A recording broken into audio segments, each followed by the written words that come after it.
Estamos de regreso en este domingo 26 de mayo, año 2024, Día de las Madres Dominicanas, a la que desde aquí enviamos nuestro abrazo. Pero también es el domingo después de los comicios, es el domingo después de la abstención a la que estamos tratando de encontrar, ¿no? De descomponer como un todo en sus partes y saber cuál pesa más, cuál pesa menos, cuál pesa suficiente, ¿no? En la composición de este fenómeno. El general Miguel Ángel Cordero ha elegido este tema, el cual a mí me parece desata, ¿no?, una serie de análisis y juicios de valor interesantísimos. La abstención electoral, en el caso de la República Dominicana, que es el tema de hoy, es el resultado de una crisis de la democracia o una crisis del sistema de partido. Es una gran inquietud, pero debemos estar conscientes de que esa abstención electoral puede generar lo que se llama una falta de transparencia en lo que es el ámbito del manejo de lo que es la política interna de los estados y hasta la política exterior. ¿Por qué decimos esto? Porque el manejo de los recursos, cuando hay una alta abstención electoral, hay que visualizar la transparencia del manejo de los recursos públicos, pero sobre todo lo que es la legitimidad para el manejo de esos recursos. Esa abstención electoral da lugar a muchas inquietudes en el ámbito del proceso de toma de decisiones, y tenemos aquí precisamente a un equipo de expertos que van a dar su opinión en torno a que si estamos ante la crisis de lo que es la democracia o es la crisis de los sistemas políticos. ¿Qué tiene que decirnos Pelegrín Castillo en torno a esto? Bueno, me alegro que hayan escogido este tema porque se viene debatiendo en el país. ¿Qué está pasando? ¿Qué significa esa abstención? Yo quiero hacer una interpretación asumiendo unas categorías que se han olvidado, pero que en otros tiempos estuvieron muy en boga y que en cierta manera en la política dominicana y en la política latinoamericana coinciden con los ciclos históricos. Cuando vemos República Dominicana, la historia nuestra, que don Juan decía que acusaba una arritmia con relación a la marcha de los acontecimientos en el continente, y lo formulaba como una ley. Era una regularidad que se daba en la historia dominicana. Bueno, yo creo que ese es un elemento que nosotros tenemos que planteárnoslo. Personalmente yo entiendo que en este proceso concluye un ciclo de la historia dominicana. Cuando uno toma la historia dominicana, uno ve que casi con regularidad, con exactitud, cada 30 años, 28 años, se produce un cambio de ciclo. Y se pasa de un ciclo dominado por unos liderazgos alrededor de los cuales se han organizado unos partidos. Esos liderazgos mayores han rivalizado y han dominado ese ciclo. Cuando se agota el ciclo, viene un periodo de transición que puede ser más o menos tormentoso, más o menos coordinado con las variables externas, y empieza otro ciclo.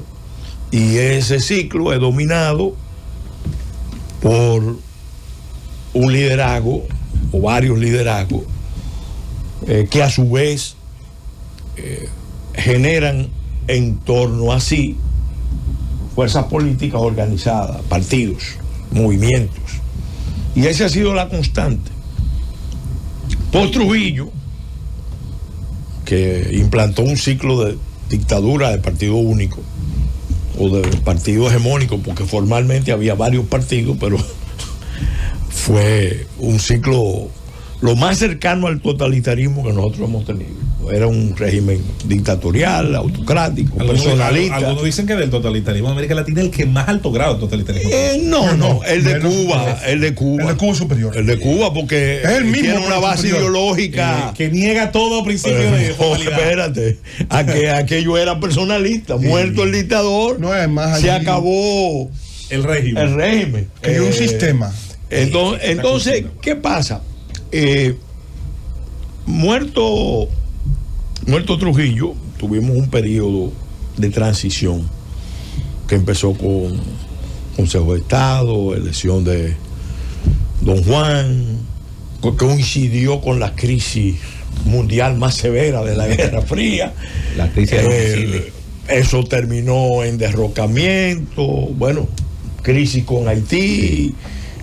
Todo eso conduce a la guerra civil, a la intervención, y a partir de la intervención, que fue breve relativamente, empieza un nuevo ciclo que vamos a decir, se puede decir, ese ciclo que lo inició Balaguer en el 66 dura hasta el 96, donde los herederos de Juan Bosch, que no pudieron propiamente gobernar el ciclo que fue dominado por Balaguer, ese ciclo fue dominado por Balaguer, pero también en una inteligencia estratégica con el liderazgo opositor, porque Balaguer mantuvo tanto con el PRD de Juan Bosch como con el PRD de Peña unos canales abiertos para garantizar la gobernabilidad en medio de un escenario como el que se estaba viviendo.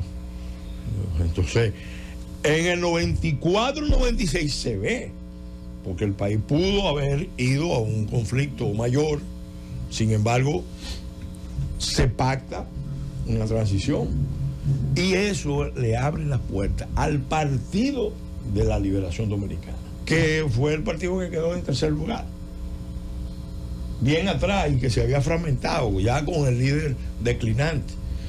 Entonces entra el PLD encabezado como presidente por Leonel Fernández, inicia un ciclo. Ese ciclo que empezó en el 96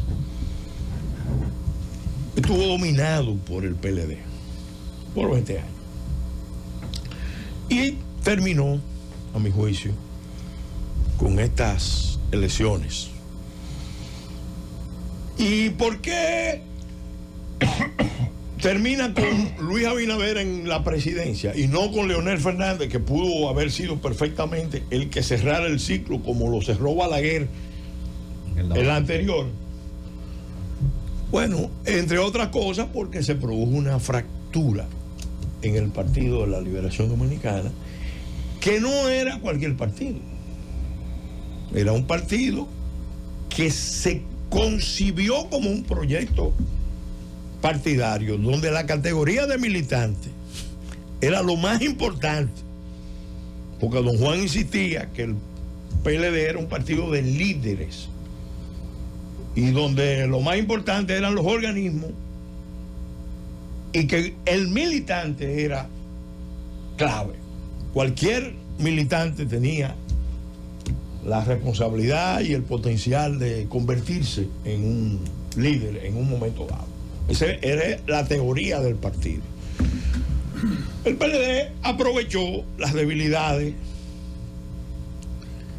de los otros partidos. Ya un reformista declinante prefirió alinearse con ese gobierno del PLD, que el doctor Fernández encabezó con un espíritu, vamos a decir, amplio de gobierno de unidad nacional. La fórmula de Peña. Bloque progresista. La fórmula de Peña. Porque desde el 86, cuando gana Balaguer, se ve la importancia del voto aliado. Sí, sí. Entonces todos los partidos aprendieron la lección, pero previamente ya el doctor Peña Gómez en el 74 y en el 78 habían formado grandes coaliciones. Entonces aquí la política dominicana siempre ha estado dominada por un partido alrededor del cual surge una gran coalición. Entonces, ¿qué pasó? El Partido de la Liberación Dominicana aprovechó esa declinación del Partido Reformista y de alguna manera instrumentalizó muy bien para fines electorales esa herencia política, porque al final Balaguer fue el que le levantó la mano al doctor Leonel Fernández y a Jaime David Fernández Mirabal, que desde el punto de vista de Balaguer era, vamos a decir, que lo habían execrado como el dictador, el represivo, era un éxito. ¿Qué pasa? Cuando Hipólito Mejía lanza su proyecto de reelección en un partido que históricamente se funda en contra de la reelección, Ahora la obtuvo por se primera vez. produce una fractura histórica que fue minando ese partido. ¿Y quién aprovechó esa realidad? El Partido de la Liberación Dominicana, que aprovechó esas contradicciones y jugó con las facciones del PRD para concentrar más poder. Por eso el PLD termina casi convertido en un partido hegemónico, en un partido Estado, porque llegó a controlar virtualmente todos los poderes del Estado, y con una característica: el presidente de la República estaba ahí, pero en las cuestiones fundamentales el comité político contaba. Sí, había, como decía el viejo, un Sanedrín. El poliburó. Donde se reunían a discutir los temas fundamentales y las cuestiones fundamentales. Se decidían ahí, se distribuían ahí las funciones y todo eso. La OTAN. Y dentro de eso surgió la OTAN. Contrapeso interno. ¿Qué pasa? No era la OTAN, era el poliburó. Ahí viene el problema. Cuando se eliminan los adversarios externos, empieza la lucha interna. ¿Qué venía? Porque la lucha interna estaba, pero no se había manifestado con fuerza. Trotsky y Stalin. Todavía había contradicciones con actores externos con potencial de aprovecharla. En este caso, ¿qué hace el Partido de la Liberación Dominicana? Bueno, virtualmente empieza una guerra desgarradora en el año 2015. Empezó en el 13 propiamente, porque al presidente Fernández le tiraron, como dice el canto, la mangulina, de la barba a la quijada. Le tiraron de la barba a la quijada sus propios compañeros. No le tiraron a sacarlo del juego político, sino de la historia y de, estigmatizarlo de una manera tal que lo liquidaba. Eso nunca se había visto. Pero eso no es. Los dos tenían razón. No, pero vamos a analizar las contradicciones.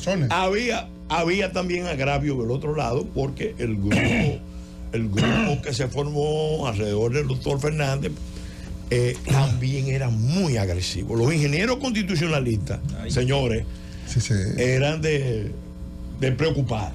Y nosotros lo decimos como aliados, incluso reivindicamos que fuimos de los factores que más incidieron en parar el proyecto de reelección del presidente Fernández en el 2010, que no era de él, sino de los ingenieros constitucionalisalistas.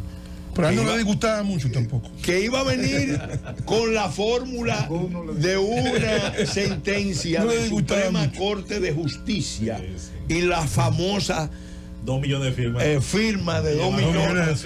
Porque donde primero aparece los 2 millones para legitimar un fallo de Suprema Corte de Justicia, es ahí, en ese momento. Bueno, ¿qué pasa? Bueno, eso necesariamente, no voy a hacer breve la historia, porque eso nos lleva a qué? A que ese partido se divide. Se fractura ya en el segundo intento de reforma constitucional. No voy a entrar en detalle de cómo se hizo la primera, ni voy a entrar en detalle de cómo se intentó hacer la segunda, pero la verdad era que íbamos camino a una dictadura del partido, porque una reelección en cuerpo ajeno, óigame, reelección en cuerpo ajeno, impuesta desde el poder, equivalía a entrar en una crisis de gobernabilidad similar a la que tiene Nicaragua ahora. Era entrar en esa misma fase. Afortunadamente se produjo una reacción de la sociedad, de la misma clase política. El presidente Fernández se puso a la altura de las circunstancias, el presidente Abinader igual, se formó una gran coalición y se pudo lo que hubiera generado una crisis de gobernabilidad, porque eso no se iba a mantener. O sea, si ellos lograban imponerse, se abrían las puertas, un periodo de inestabilidad y de ruptura que no, pero se pudieron imponer.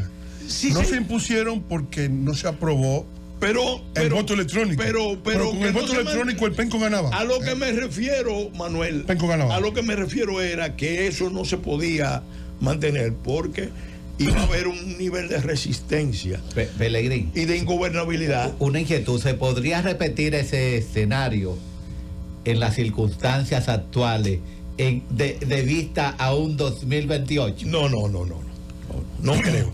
Fíjate, ¿por qué no? Yo acabo de decir que el ciclo histórico Pelegrín, que se abrió 94, 96, se cerró aún. No se cerró, Pelegrín. Hay un error ahí en tu razonamiento. Leonel Fernández es la alternativa al PRM. Pelegrín, yo me refiero en cuanto a los cambios constitucionales para una reelección del actual presidente. Voy a este punto, fíjense. ¿Por qué ahora se dieron estos resultados? Bueno, ahí hay varios factores que estuvieron muy a la vista. Luis Abinader, evidentemente que jugó mejor sus cartas, con mucho. Pero vamos a ver factores que fueron decisivos. En primer lugar, cuando se hizo la reforma constitucional y se le advirtió, busquen las actas, porque nosotros, personalmente yo, advertí que era contraproducente, peligroso, capaz de producir mucha inestabilidad, colocar elecciones municipales previas a una elección presidencial. Claramente que modificar la Constitución para poner elecciones de alcaldes y regidores a 3 meses de una elección presidencial era un gravísimo error institucional. Si se va a hacer una reforma constitucional consensuada, uno de los factores que hay que abordar y resolver es ese. Tanto ya sea para unificarlo o ya sea para separarlo, pero con las municipales después de las presidenciales. ¿Por qué? Porque cuando se hace, y yo lo dije en la asamblea, cuando eso se discutió en el 9, eso tiene un efecto rebote, un efecto encadenamiento perverso de la elección municipal sobre la elección presidencial. El bando derrotado se va a convertir en un ejército en desbandada. Sí. Y eso va a traer un reflujo, una resaca.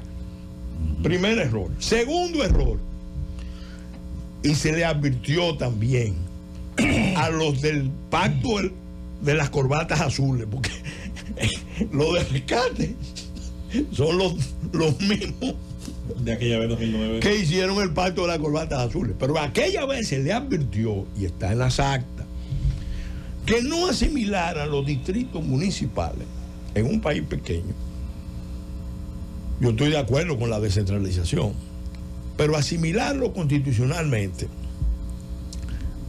a los municipios y después en la ley convertir cada distrito municipal en una demarcación electoral era una distorsión terrible Desastre. del proceso. ¿Por qué? Porque implicaba más gasto, implicaba más luchas internas, implicaba más clientelismo y unos riesgos mayores de todo tipo. Bueno, se planteó aquella vez, no nos hicieron caso, se lo dijimos claramente a Valentín concretamente, que fue que dirigió esa fase final de la asamblea. Yo se lo dije, eso es un error asimilarlo. ¿Cuál es la diferencia? ¿A dónde nos va a conducir esto? Bueno, ok, error. Tercer error, más grave de todos, no se quiso resolver adecuadamente el tema de la reelección, que es la constante histórica que ha dividido todos los partidos en República Dominicana. ¿Qué hicieron? Le dijeron a Miguel Vargas que planteara que eso era una reivindicación sine qua non. Sin eso no hay participación del PRD.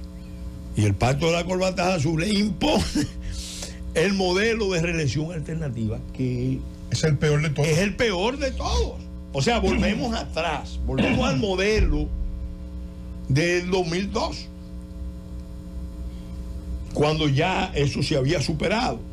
Pero del diálogo, fíjate que del diálogo nunca se dijo en el diálogo que debía eliminarse 2 periodos y nunca más. Eso fue una decisión del Palacio en aquel momento para preservar la vida del presidente, porque el presidente concluía en el 2012. 2 periodos, ahí concluía. Pero o sea, él entendía, bueno, yo le voy a prestar el poder por 4 años.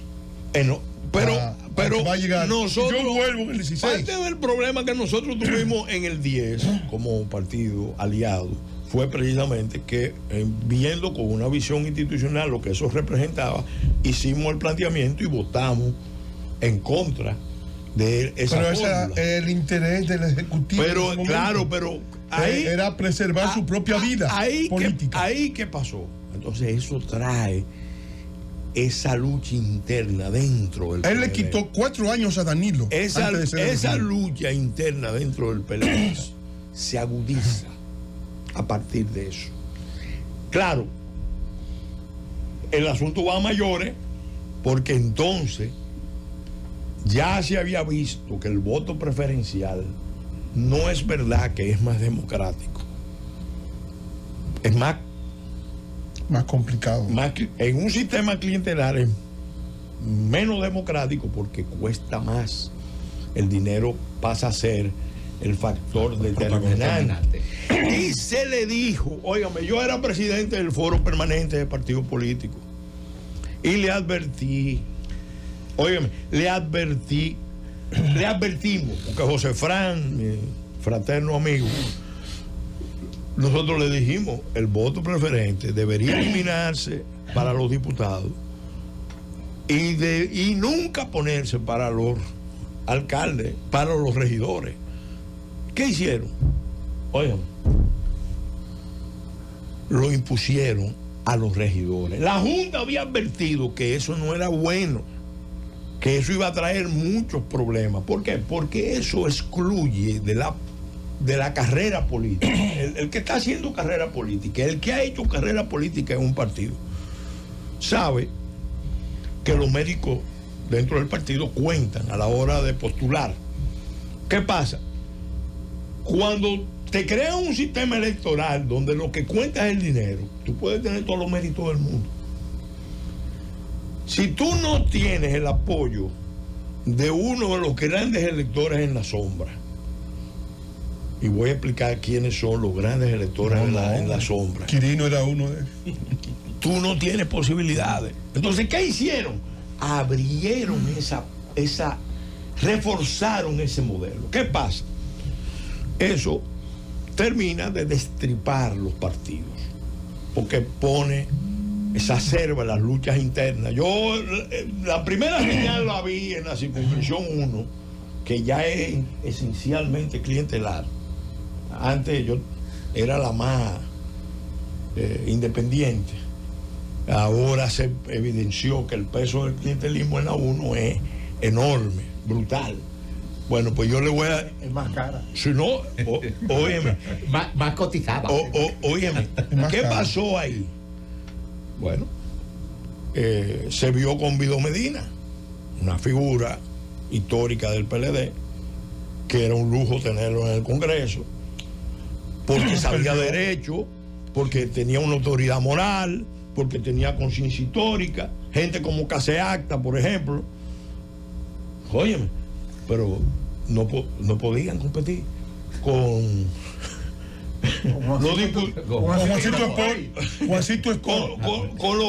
con los ingenieros contratistas que estaban compitiendo y que lo derrotaron. Entonces, fíjate, ahí yo empecé a ver, mira, esto está descompuesto, esto se va a descomponer, y se descompuso a unos niveles tales que ahora estamos viendo las consecuencias de esa descomposición del sistema que se creó. Ahora, ¿cuáles son los 4 electores en la sombra? Principales, hay más, pero los 4 principales. Bueno, las mismas camarillas burocráticas que controlan estructuras dentro del Estado, dentro de los ayuntamientos, que cuando apoyan a un candidato, esa camarilla, esas estructuras tienen recursos lícitos e ilícitos para imponerte un candidato. Pero eso no es democrático. Y ese candidato no tiene independencia real frente a esos que lo auspiciaron. Segundo elector en la sombra, el consorcio de grandes grupos económicos, que son los que yo digo que se creen que República Dominicana es la finca con pasaporte, que ellos controlan, que han terminado capturando a la política y domesticando a los políticos. Y eso es una distorsión muy grande que tenemos en la democracia dominicana y que tiene muchas manifestaciones. Eso amerita un programa especial. Tercer elector en la sombra, el crimen organizado. El crimen organizado es el más fuerte. Los Kiko la quema. Es el de más poder. El de más poder, el más fuerte. Los Kiko la quema, que están repartidos en la geografía nacional, ese operan como un partido transversal. Óyeme, sí, transversal. Porque ellos se acercan al poder. Si este partido tiene más posibilidades, van por aquí. Si es este, van por allí. Y tienen el control territorial, como se vio en Cambita, muy peligroso. Pero esos que están ahí, esos operadores, porque esos son simples operadores, están articulados arriba. Sí. Desde el ámbito político. Arriba, con las camarillas de los partidos, sí, con los grandes grupos, los comerciantes, a veces con los grandes grupos, y sobre todo internacionalmente. Y luego entonces está el Partido Universal, que es el equivalente a los Tomás Bobadilla de esta época. Sí, sí. Que es el Partido de la Sociedad Civil, que está conectado totalmente con las embajadas, los organismos económicos, los organismos internacionales. Entonces esos no tienen comité de base, no hacen trabajo. Pero reciben recursos. Reciben vía ONG más que la mayoría de los partidos minoritarios. Y guisan. Y viven estigmatizando a los partidos minoritarios. Y sin embargo, están en todos los gobiernos con cuotas crecientes de poder. Pelegrín. Entonces, ¿por qué? Voy cerrando. La mayoría está en ministerio, en embajada. Voy cerrando. Aquí hay una crisis del sistema político. Primero porque ese sistema yo creo que está en fase terminal. Por el ciclo, en primer lugar, porque termina el ciclo. En segundo lugar, porque esa conclusión del ciclo coincide con un cambio de época a nivel mundial. Y cuanto eso ha pasado en República Dominicana, hemos visto las consecuencias. Estamos hablando de que el ciclo que empezó en 1990, cuando el presidente Bush declaró en Kuwait, con motivo de la crisis en el Golfo, La guerra del Golfo Pérsico. el surgimiento de un nuevo orden mundial. Bueno, ese periodo de construcción del nuevo orden global, que tenía el sueño de descansar en Quimérica, la alianza estratégica entre China y Estados Unidos, eso está terminando, está en fase de caída.